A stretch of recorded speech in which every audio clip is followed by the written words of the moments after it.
Sa sinagawang Senate hearing, na-hotset si Atty. Roque.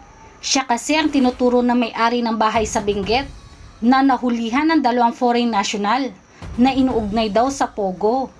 Resource persons.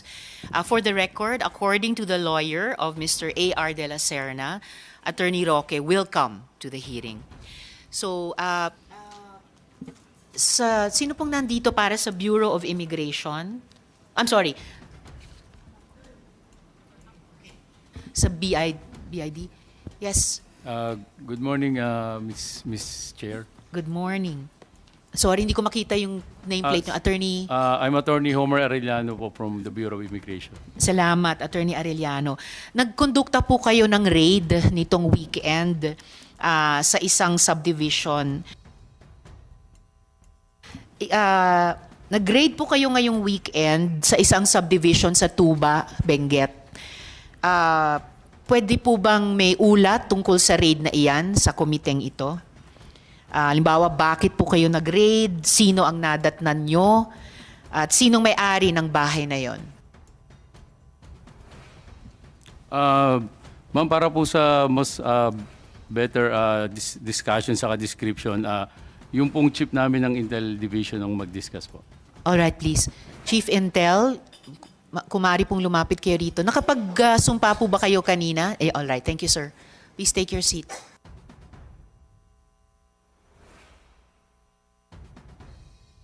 Ano pong buong pangalan nyo, sir? Good morning, Madam Chairperson, Your Honors, and good morning to this committee.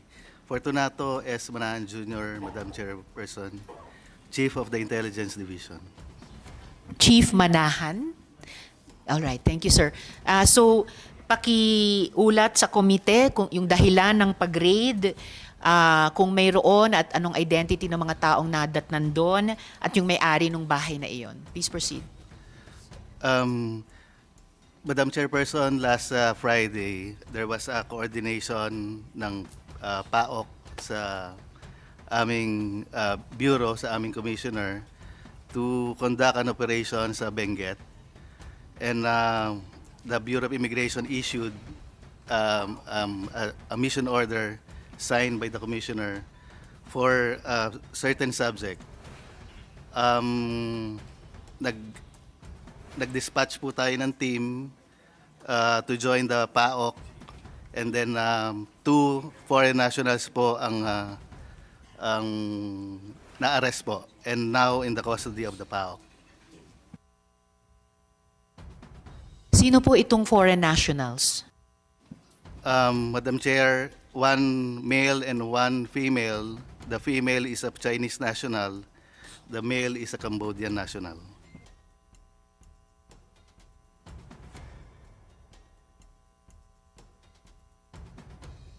Okay.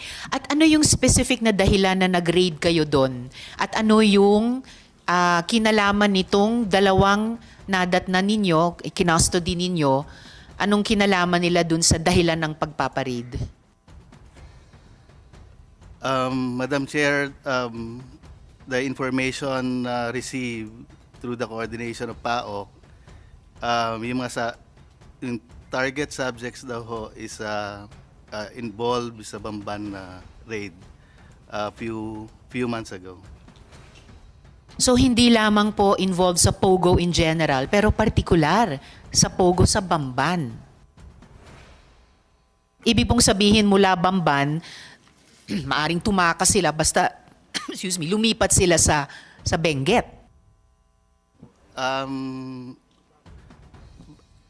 Wala naman hong information na gano'n, pero yung subject po is cited daw po sa Mountain Province, which is Benguet. Okay, so yung subject persons na, kumbaga, persons of interest kaugnay ng Bamban Pogo na site sa Benguet, kaya pinaraid po sa BI.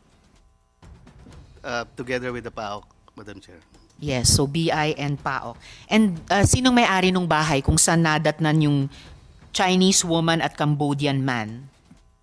Madam Chair, yung Bureau of Immigration po, wala hong personal knowledge dun sa name or ownership of the residents.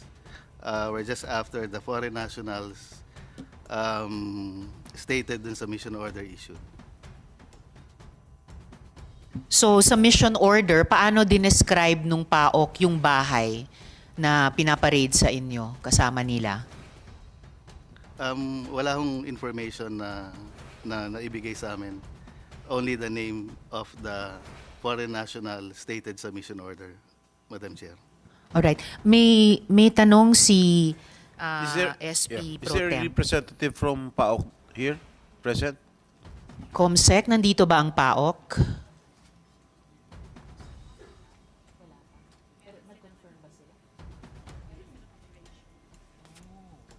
Ibig Alright. sabihin, when you Please proceed. applied for a mission order, hindi nyo in-specify kung kaninong bahay yun i-raid ninyo?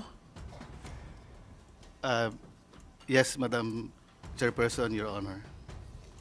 We're just after the site and the name Didn't of the you subject. dare to ask who owns the house? Hindi po. Usually when we conduct operations po, hindi naman ho namin tinatanong kung sino yung may owner of the establishment or owner of the house. Okay, as we speak, wala ba kayong alam kung sino may-ari ng bahay? Wala po, Your Honor. Kasi lumalabas kasi may nag-interview ang may-ari daw ng bahay, si Secretary Roque. Secretary Roque, sa inyo ba yung bahay na yun? Well, Attorney unang-una Roque. po, magandang umaga po kay Senate President Pro Tempore, kay Madam Chairperson, Senator Antiveros, and kay Senator Gatchalian at sa lahat ng mga bisita rito.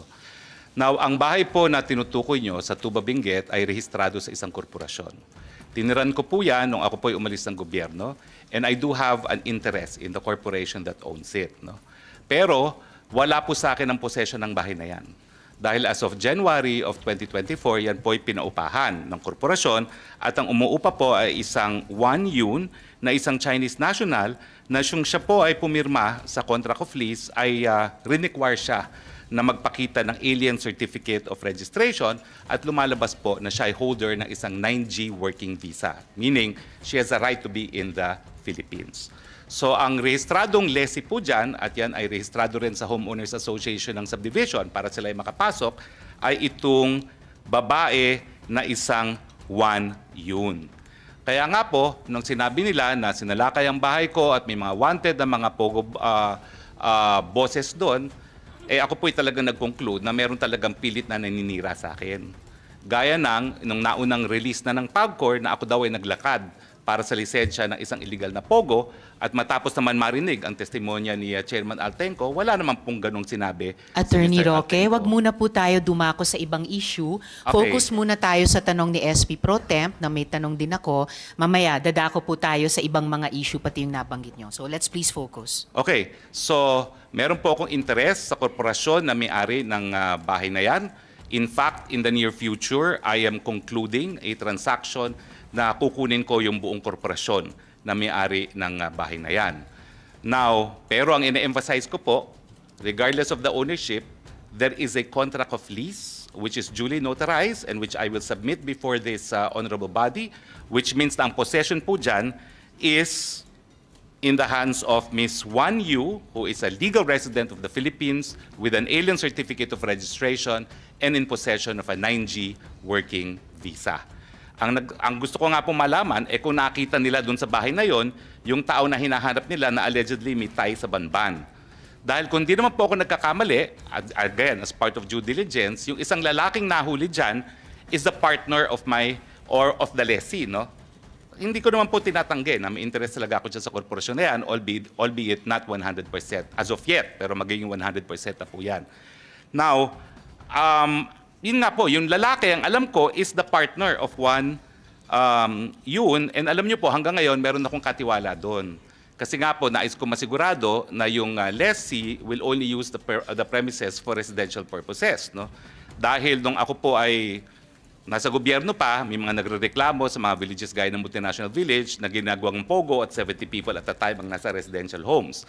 So nagtalaga pa ako ng caretaker para masigurado na wala pong ganyan at ang caretaker's report naman ay talagang hanggang 3 tao lang ang nakatira ron.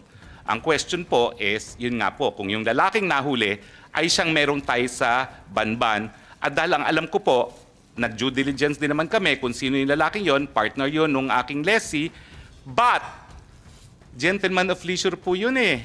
Ang sinasabi nung aking katiwala, hindi naman umaalis ng bahay, golf lang ng golf kasi may golf course po dyan, at nang tinanong namin minsan ano ba ang trabaho niya, sabi niya he is a digital nomad, no?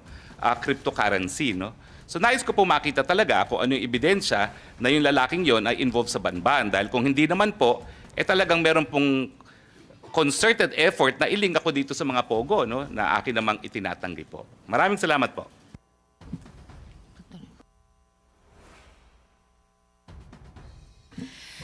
Salamat, Attorney Roque and SP Pro Temp. But follow up lang, Attorney Roque, sabi niyo korporasyon ang may-ari ng bahay na ni-raid Opo. at natagpuan ng 2 foreign nationals na associated ng PAOK sa Bamban at nasa custody ngayon ng BI. Sabi nyo sa ano yan, sa korporasyon. But you also, nung nagsalita kayo kanina, you also referred to it as bahay ko. Well, I do not deny po na I have an interest in the corporation. Hindi ko po dinideny yun. In fact, Aling korporasyon po iyan? ang pangalan po ata is PH2, hindi ko maalala, no? PH2. PH2. Pero wait a minute. Dapat maalala nyo po, Well, you intend to mahaba pa yung pangalan. procure 100% ownership Anyway, of it. maya-maya po, PH2. darating po What yung... does PH2 stand for Well, po? ano po yan eh, that's the location of the address of the house. Okay, anyway, maya-maya po... PH2, why, what's the whole address po parang of the phase house? 2, block number, gano'n. Okay, no? phase 2. Pero maya-maya po, nagpakuha ko ng contract of lease para ipakita rito sa komite na ito, no? Na And sa ngayon po, kayo ang majority shareholder ng PH2. sa ngayon po hindi. Hindi. Pero Anong kami percentage po, ang, ng ownership nyo? Ay, nako, nominal lang po ako ngayon. No? Nominal. 10%, 20%? Well, ngayon po lumalabas, ano lang ako, nag-subscribe lang po ako when it was incorporated, no? At sino po yung majority shareholder sa Ang majority is another corporation PH2? po. Another What is that corporation. other corporation? It's Biancham Holdings po. Ano pong pangalan? Biancham Holdings. Biancham Holdings. Holding. B-I-A-N CHAM. si Bianchan Holdings. Yes, yes. Magkano ganong kalaki yung majority? Lahat po yan Sold. sa Biancham Holdings. Pero minority, wholly owned. nominal kayo. Nominal. Wholly. Oo, wholly owned po yan by Bianchan Biancham. Holdings. Sino pong incorporators ng Bianchan Holdings? Attorney Percival Ortega po at yun po naalala ko si Attorney Percival Ortega. I think meron din pong attorney, hindi ko na po maalala kung sino pa yan, pero I think meron pang, well, minimum of 5 po yan eh. Pero majority shareholder Alright. is Attorney Percival Ortega. Okay. So majority shareholder si Attorney Percival Ortega para sa Bianchan Holding. There's at least 1 other attorney at 3 pa Yes. for a Apo, total apo. of 5. But okay I confirm that we're in the process of buying into Biancham now. All right. And And we sabi want a nyo nga, controlling interest. you want 100% ba or controlling We will lang? have controlling interest of Biancham po pag natapos na ang mga papeles. All right. Pero nasa Homeowners Association din po kayo ng subdivision, tama po? Well, nung simula po, dahil tinirang ko po yan nung ako po yung umalis sa gobyerno nung 2019, pero nung bumalik ako sa gobyerno, hindi na po ako tumira doon. Pero hanggang ngayon po, I consider myself a resident of Baguio, but I stay in another house. Pero member po kayo ng HOA dun sa subdivision? na yun? Mandatory po na yung corporate owner is a member of the Homeowners Association. So, member po, dahil mandatory, member kayo ng HOA ng subdivision? Member po yung corporation that owns the house. Okay. So, sinong nakapangalang representative ng Bianchan Holdings sa HOA ng subdivision? Hindi po ako sigurado, no? Kung sino ngayon ang nakapangalan doon, no? But I do know that lahat po ng mga dues are being paid and the real estate taxes are being paid. Sino pong nagbabayad ng dues at real estate taxes para Well, sa ano po, Bianchan doon? it is also Biancham, no, that pays for it, no.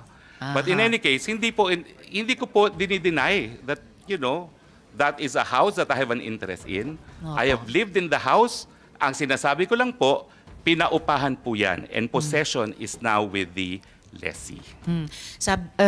For the record, yung Bianchan Holdings, nabalita po dati na may partnership sa First Mariveles Holdings Corp o FBMHC na nag-apply for POGO license dati. Hindi po. Maaring, no. I deny It's, that. I deny that. You deny it. Okay. Yes, ang Well, we will ask application the po is proper... AFAB.